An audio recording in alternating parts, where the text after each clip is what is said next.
Ze hopen op Leonardo DiCaprio en ze kregen Ryan Gosling en Sean Penn. Nou, dat is echt net verkeerd, zo'n je. Het filmfestival van Cannes wie een grutfeest voor Johanneke Dijkstra. De jonge filmmaker die maakt indruk bij de internationale producenten. En dat is belangrijk. Ja, het leven kan dus prachtig wezen. Klaasje Posma die zocht weer een persoon op die het van het leven houdt. Ook al is het betieren heel zwier. Goeie, dit is Bient. Op de dag dat er een dream uitkomt voor het Keramiekmuseum Prinsessenhof. En de praat ik over met dame hier naast me aan tafel. Conservator Eline van den Berg, welkom. In het Nederlands zal ik het doen, hè, met je. Maar een fantastische dag had, hè, vandaag. Een hele mooie dag. Een droom die uitkwam? Ja, toch wel echt zeker een droom voor het museum. Een fantastische aankoop waarop we meer dan een half jaar geleden niet op hadden durven hopen. Nee, nu weten we nog steeds niet waar het precies over gaat. Nee. Dus laten we de foto's erbij pakken. Ja, dat is...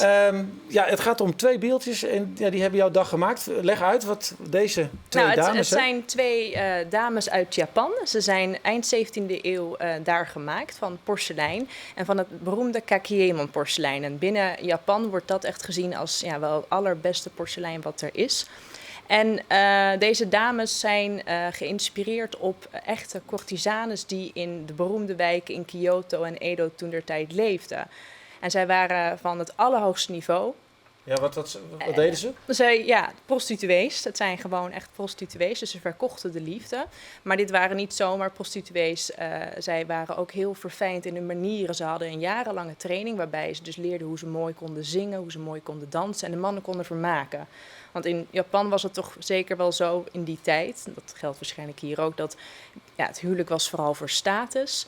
En het plezier zocht je eigenlijk buiten huis. En in die periode kwamen die plezierwijken steeds meer op. En daar is dit een ontzettend mooi voorbeeld van. Ja, nou, voor zover deel 1 van Kunst en Kitsch, hè, want dit is natuurlijk de geschiedenis. Maar die beeldjes, die waren heel bijzonder voor jullie. Waarom zijn ze zo bijzonder? Ze zijn bijzonder omdat er ook maar een beperkt aantal van zijn gemaakt. En dat komt omdat ze heel moeilijk te maken worden. Ze zijn van een van de fijnste kleisoorten waarmee je porselein kan maken, zijn ze gemaakt. En daarnaast is de beschildering, dat kun je ook heel mooi zien op de afbeelding, is heel erg verfijnd. Dus die schilders waren ontzettend bekwaam in hun vak. En dan kwam er nog bij dat ze vervolgens in de oven moesten. En ze zijn dus in een mal gemaakt. En er zitten gaatjes in om te zorgen dat de lucht kan ontsnappen tijdens dat proces. Maar er waren heel veel manieren waarop dat mis kon gaan. Mm-hmm. Nou, als zo'n beeldje dan succesvol daaruit kwam, moest het dus nog uiteindelijk weer beschilderd worden en uiteindelijk weer verkocht worden. En die prijs die daarbij kwam kijken, die was enorm hoog. Ja. En ze zijn zowel verkocht in Japan voor hele rijke mensen, maar daarnaast zijn ze ook helemaal dus verscheept naar Europa. Ja. En zo zijn ze bij hele adellijke families terechtgekomen. Hoeveel zijn er nu op dit moment nog? Ja, we hebben het wel over enkele 10, 20 zeg maar tallen. Dus er zijn er nog wel wat. Maar we zijn er veel in privécollecties en in museale collecties zijn er zeer, zeer weinig. Okay, en dus binnen... dit is je dream-act West, hè? Ik geloof dat je me ergens een soort van pitch van... Of sorry, ik doe het alweer in het Fries. Jullie moesten een pitch doen om geld binnen te halen, geloof ik. Het was een half jaar geleden bij de vereniging Rembrandt. Die boden ons de mogelijkheid om een droomaankoop te presenteren. En deze beeldjes zijn een aantal jaar geleden geveild bij Bonhams. Is toen niet gelukt, want ze waren veel te duur. Wat kost een beeldje? Veel. Ja, wat is veel? Je kan er een leuk huis van kopen. Laten we het daarop houden. Maar waar? Ja. Een huis in Bloemendaal of hier in Leeuwarden? Nou, laten we het op de Randstad ergens houden. Okay.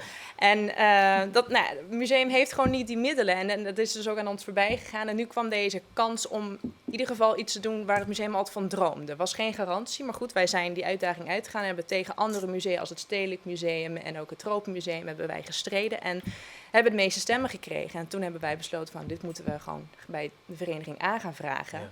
En dat is uiteindelijk succesvol geweest. Maar toen begon dus ons avontuur pas van nu moeten we de rest van het geld nog binnenhalen. Want zij gaven een bepaald deel. Maar ja, dat moesten we nog bij andere stichtingen. Ja, nou dat is uiteindelijk gelukt en dan komt het hier. En dan, het mag niet op tafel staan, hè? Dat kan niet. Je mocht het niet meenemen, maar heb je het aangeraakt vandaag? Ik heb het aangeraakt. Ik heb het ook al eerder aangeraakt. Hoe gaat dat dan? Het is ongeveer 40 centimeter beide. Dames zijn iets verschillend in maat. En je pakt het toch heel voorzichtig vast. Dat is een babytje. Maar ze zijn wel redelijk zwaar nog. Het is niet zoals wat noemen mensen het eierschaalporselein, wat veel te dun is. Dit is wel redelijk massief nog, dus je kan het goed vasthouden. Maar dan nog steeds, omdat je weet hoe bijzonder dit is. Maar ik wil even weten wat in je hoofd gebeurt. Want ik wil gewoon, jij bent volgens mij expert ook hè, in Chinese Aziatische kunst. Ja. En dan heb je het vast, waar je van droomt. Ja. Wat gebeurt er? Wat zie je? Wat denk je? Waar Het kijk is- je als eerste naar? De details voor mij. En dat is ook bij deze dames is dat heel duidelijk zichtbaar. Als je naar de kimono's kijkt. Ze hebben prachtige kimono's aan die met hele heldere, krachtige kleuren zijn gedecoreerd. En je gaat je in mijn geval gelijk afvragen, waarom hadden ze deze kimono's aan en wat betekende dat? En hoe is dat dan uiteindelijk, was dat in die cultuur van belang? En wat voor reis hebben zij daarna gemaakt? Want voor mij is het altijd, ik kan iets heel prachtig vinden hoe het is gemaakt. En dat is hier volgens mij heel goed zichtbaar. Maar het maakt het juist zo interessant van wat is er daarna mee gebeurd? Waar zijn ze terechtgekomen? En deze beeldjes hebben een enorme reis afgelegd. Van Japan naar Europa. Toen zijn ze naar New York gegaan. En nu uiteindelijk zijn ze dus pas bij ons in het museum. Waar ze, En wat- Wat vinden ze daarvan? Denk je dat ze nu in Leeuwarden zijn? Ik denk dat ze daar zich goed op hun plek voelen. Want ze passen ontzettend goed binnen de collectie. Omdat wij willen het verhaal van Oost-West uitdragen. Hoe dus Azië en Nederland met elkaar in contact hebben gestaan. Iedereen kent de VOC wel. De Gouden Eeuw, die periode toen al dat porselein hierheen kwam. Dat was ook grote getalen. Maar dit soort stukken kwamen in een hele kleine aantal hierheen. Waren privébestellingen. En dat was dus echt voor de allerrijkste. Dat zetten zij in hun porseleinkamer neer. En daar stonden ze dan ook echt Maar betekent het ook nu Ja. dat jullie veel meer bezoekers kunnen verwachten straks? Want Dat, ik zou er voorbij gelopen zijn hoor. ja, Met ja. alle respect. Maar Nou ja, goed, dat kan. Maar volgens mij moeten wij hiermee meer bezoekers. Want dat past zo goed binnen wat wij willen. En ze spreken zo erg aan. Iedereen die ze ook ziet, die is daar toch wel enthousiast over. En vooral in het echt. Want ik moet zeggen, wij hebben ze op de foto natuurlijk in eerste instantie gezien. Tenminste, in mijn geval had ik ze eerst op de foto gezien. En toen was ik al heel erg gecharmeerd. Maar als je ze dan in het echt ziet, dan word je er echt wel door betoverd. Ja. Door de kleuren en door alles bij elkaar. Ja. ik weet wat ze moeten doen. Ze moeten jou erbij zetten als inspirator. Dan komen Doe er ik een heleboel graag. Dan mensen. kom ik graag het verhaal in persoonlijk vertellen. Dankjewel. Ja. Dankjewel dat je ons even meenam Graag in die gedaan. bijzondere reis. Ja, gaan wij voor een size en is dat goed genoeg? Of lezen we de lat nog heger? Aanstaan hebben we een reportage over het ambitieuze Lauwers College. Maar nou is het actrice Klaasje Postma. Want zij ziet het verbindt mensen op die het nedige maaimaaien zien in het leven. Krijgt als de haatrolspeler van het stik dat zij nou maar op de planken zit. En dat is Life is Beautiful. Bach ist Gott. Dat zei het Alice Hertzommer, een Joodse vrouw, een concertpianiste, die dankzij haar pianospeling het concentratiekamp oerlebt. Ze is 110 jaar geworden. En tot voor kwart wie zij de oudste oorlebende van de Holocaust. En ze is dankbaar voor alles. Ja, Klaasje, Life is Beautiful. Nou, het recept is bekend in. Daar praat met mensen die Ja. het slim horen en dan Ja. toch trots zetten. Ja. En waar komt ken u het bij? Nou, bij Teekje Zielstra. Teekje? Teekje, ja. Krijgt dus mij, ik heet Klaasje, maar ik ben nooit Spaken neemt. Dus zij denk ik met Teken of zoiets. Maar zij is 66 jaar en zij had een auto-immuunziekte onder longen. En ze was slim ziek. En ze, nou ja, dus hoe ze nou verder in het leven terugkomen is. Maar hoe kwamen we bij haar? Nou, hoe kwamen we bij haar? Hoe bedoel je? Maar het verhaal, wat rekken u daarom? Dat zij, hoe... Nou, ze was slim ziek. Ze kon eigenlijk net verder leven. Ze had een paar maanden te leven. Zo. Toen kwam haar man verstoor. En toen kreeg zij... Ik nog. Haar man verstoor, ja. Die zomaar pensioen en zou nog kan ik op tijd passen. Want ze zit nog in de rolstoel. En ze kon net volle mensen kreeg lucht door de neus. En toen, of een verpleeghuis. En toen kwam ze in aanmerking voor naaie longen. Maar zij kent het zelf heel goed Zullen we vertellen. even zien? Want dat is bij haar in Fransen dus. Hier is. Ja, in Fransen tussen, ja.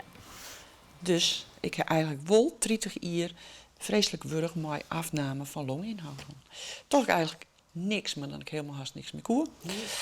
En dat ik het bericht kreeg. Nou, u moet nog in kwartalen denken.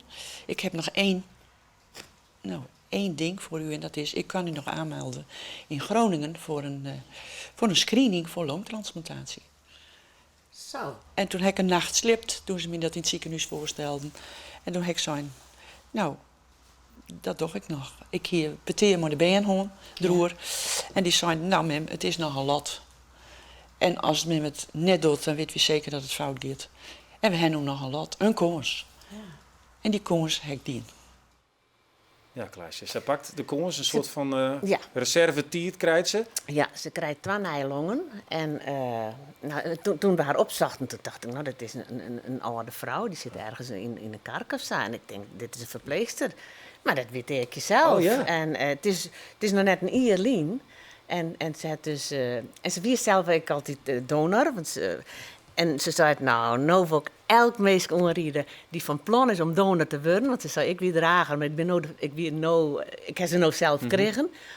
Om toch die stap te zetten. Want ze zei, het is fantastisch. Zij krijgt een heel nieuw leven. Ja. Ja, ze had er natuurlijk wel voor knokkenmatten en revalideerd. En het is net samen voor niks gegaan. Maar het leven zit er voor haar nou opeens... Ja, dat is het mooie hè, van dit programma. Dan, in ieder geval van die rubriek, dan draait het leven in één keer om. En dan vertelt ze dit. Ik heb ook even Ja, gezien. Hoe die doet er zien we. nou het shot? Ja. Ja, natuurlijk. Dit is een takgift op alles eigenlijk nou nog, naderhand. Natuurlijk zul je dingen oors, natuurlijk ervaar je dingen dubbel. Het is net gewoon. Daar komt het in kwart op del. Het is net meer... Het is net alles, het leven is net zomaar gewoon. Terwijl als wij in een wereld leven van oorlog en en weet ik wat. Maar als je in een liedse kring zit, alle dagen is het zat het is en je komt zo van bed. Is het net zo gewoon. Is net zo gewoon, ja? And I'm still alive. I'm still alive. What I learned.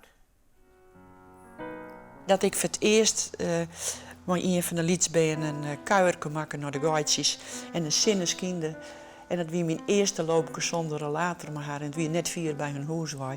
Dat ik weer een paar plasjes in de plastic poeder hier.